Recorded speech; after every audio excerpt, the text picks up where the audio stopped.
Why boomers are turning their backs on some of Australia's largest companies. It's pretty much exactly what you think. So Australia's boomers are using their spending power to boycott companies that virtue signal their support for trendy political causes, a new report has found. Wow.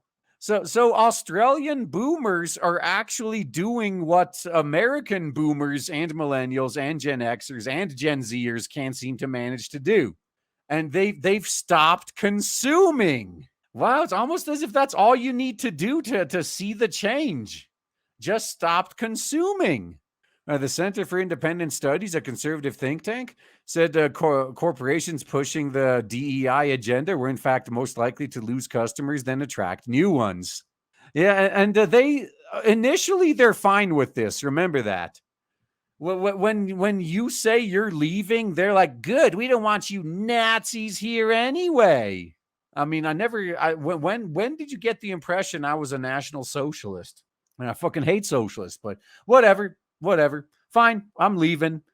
They legitimately believed that all the people that left, so they, in their minds, they have like say 5% of the world's population as customers, and if all 5% of them leave, then for some reason that means that the other 95%, the wider audience, can now show up because they weren't able to be there before because that previous 5% was gatekeeping them. So what ends up happening is they drive away their 5% niche audience, and that's it. No one new shows up to replace them. This is just that when they are advocating for controversial issues, businesses might lose investors, employees, and customers rather than attract them. Oh, it said in a new report, business means business, why corporates should avoid social activism. They're not going to listen. I'm quite sure a lot of these woke companies are going to claim that this study was rigged or something. They're not going to learn until they learn the hard way for themselves. So baby boomers, those born between 1946 and 1964, were very reluctant to back companies pushing regressive political causes, with 72% of customers, employees, and shareholders of this older generation declaring that they never or infrequently support corporate activism. Yeah, you got to be willing to starve them, man. As soon as they fall off the activist deep end, defund them. Among Gen X, those born between 65 and was it 1980? So 71% were of a similar view compared to 60% for millennials born between 81 and 96. Even millennials are 60% likely to tell these guys to fuck off. Like, now that's a surprise. But then again, they have gotten older as time went on, and maybe some of them did actually grow up. The MCs will never learn. They will just shut down. In the long run, we just need to outlast them, which so far so good. We're doing quite well. Gen Z adults born since 97 were the only group that have a large number supporting corporate activism, with 48% declaring they often or always backed companies doing this. Yeah, too bad they do that with their non-existent money, huh? The report's authors Simon Cohen and Emily Dye said corporations are alienating older and middle-aged consumers by trying to appease a younger crowd. And that younger crowd, they don't actually support this, though. If they did, these companies wouldn't be dying. Like, they're chasing away their older customers, and new customers aren't showing up to replace them. Not only does corporate activism increase staff turnover, but activism appears to only appeal to a subset of the population, namely Gen Z green voters, they said. And like I said previously, even if they do legitimately support it, how much support are they giving? A lot of them are kind of broke. As a result, corporations are likely losing their most experienced people, as well as important diversity of thought within their organizations. Oh, but that's the only type of diversity that doesn't matter. Like that's the type of diversity they don't care about. Corporations are paying a price for their activism. Good.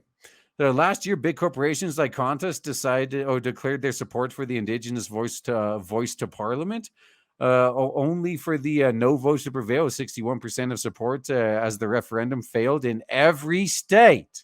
The Flying Kangaroo airline continues to pay tribute to the traditional custodians of the local lands and waterways in which we live, work, and fly as flights land. The corporate websites, from those of banks to supermarkets, have photos acknowledging First Nations peoples and their elders, past and present. God, they're just tripping over themselves to put their lips on that dick, huh? Then there is the ANZ Bank sponsoring Sydney's gay and lesbian Mardi Gras, which with big business websites often featuring a rainbow flag and a light blue and pink to denote support for Transformers. The Burn Loot Murder movement in the U.S. also saw Australian companies like software group Atlassian declare their support for for racist programs, of course. So the report also suggested a seemingly good cause could alienate consumers, with hard left activists often linked to movements like racism, based on racism, a racist ideology that implies that white people are oppressors because of colonialism. Yeah, I think it makes them even more evil, to be honest. This actually further cements my views that these people and these companies are pure evil. Because as they're being objectively evil, they still think they're the good guys. Like, no, you're fucking evil. Current GovCorp is hard left. And I do see a few of them starting to pivot, though, because some of them might be planning. Yeah, they might be planning ahead because they see where the direction public opinion and elections are going. Movements that may seem innocuous and non-threatening, like racism, often turn out to be led by individuals with extreme views that many people find deeply obnoxious when they're made public. Corporate activism may have some upside, but the downside seems to be more likely and more significant. Yeah, what's the upside? Has any of these corporations ever actually benefited from their activism? Yeah, maybe they get an extra loan or two, but it always costs them customers. Now, a company's reputation could also be destroyed if it's too closely associated with a cause the public didn't favor. Yeah, like that First Nations thing we just mentioned. Senior management should also be concerned they are putting their companies at risk of reputational harm if they associate with movements that are or become viewed negatively by the general public, the report said. Oh, or my favorite, movements that are already viewed negatively by the general public, but it's not politically acceptable to say that. So you think you're on the winning side because no one opposes them publicly anyway? But still supporting them still costs you business, still costs you support. God, that's legitimately funny to me.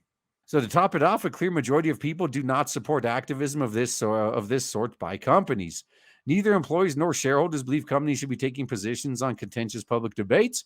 The report is based on an online survey of 2,521 Australian adults in April, split into customers, employees, and shareholders. Man, if it was online self-reported stuff, I guess that would put some things into doubt.